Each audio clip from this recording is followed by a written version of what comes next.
Assalamualaikum warahmatullahi wabarakatuh. Perkenalkan, saya Anita Halimah, NIM 1812012016. Di sini saya akan memberikan motivasi kepada karyawan saya terkait jenuh dengan beban kerja yang dia alami. Baik, di sini di samping saya ada rekan kerja saya, salah satu karyawan di perusahaan saya. Mbak Erlin, mengapa akhir-akhir ini kinerja Mbak Erlin itu sedikit menurun begitu? Apa ada yang dipikirkan atau ada terkendala dengan pekerjaan yang sekarang? Saya merasa terbebani dengan pekerjaan saya, Bu, seperti itu. Jadi kayak kurang semangat gitu. Ketika Mbak Erlin bekerja, pasti Mbak Erlin merasa capek dan lelah. Ketika Mbak Erlin bekerja dan hanya sekedar untuk mencari makan, pasti Mbak Erlin itu merasakan capek,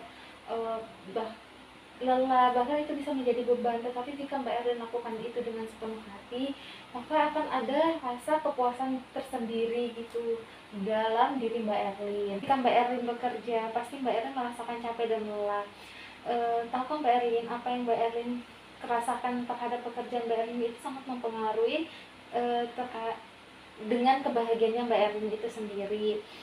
Karena waktu yang Mbak Erlin habiskan dalam sehari itu hanya untuk bekerja. Ketika Mbak Erlin bekerja dengan penuh tekanan, begini Mbak Erlin, ketika Mbak Erlin bekerja, berpikirlah bahwa pekerjaan Mbak Erlin itu bermakna, bukan hanya Mbak Erlin asal kerja begitu. Dan bekerja itu bukan hanya sekedar untuk mencari nafkah Mbak Erlin, tetapi bekerja itu juga sebagian dari ibadah. Ketika bekerja, lakukan dengan ikhlas Mbak. Ketika Mbak Erlin bekerja, lakukan dengan ikhlas, bukan karena terpaksa. Dan jadikan pekerjaan itu sebagai pelayanan begitu Mbak Erlin. Dan ketika Mbak Erlin itu kayak merasa lelah dan berkeluh kesah gitu, ingatlah bahwa awal Mbak Erlin mau melakukan pekerjaan ini itu karena apa begitu. Apakah Mbak Erlin melakukan ini karena terpaksa, atau hanya untuk kepuasan diri sendiri, atau bahkan untuk melayani orang begitu Mbak Erlin.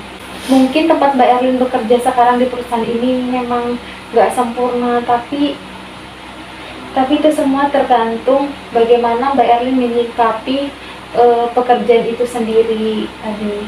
Begitu Mbak Erlin. Itu saja mungkin motivasi dari saya sebagai manajer Mbak Erlin. Semoga dapat bermanfaat untuk Mbak Erlin dan membuka wawasan Mbak Erlin itu sendiri. Terima kasih. Makasih, Bu. Baik, itu saja video motivasi terkait beban kerja yang dialami karyawan. Kurang dan lebihnya saya mohon maaf. Wassalamualaikum warahmatullahi wabarakatuh.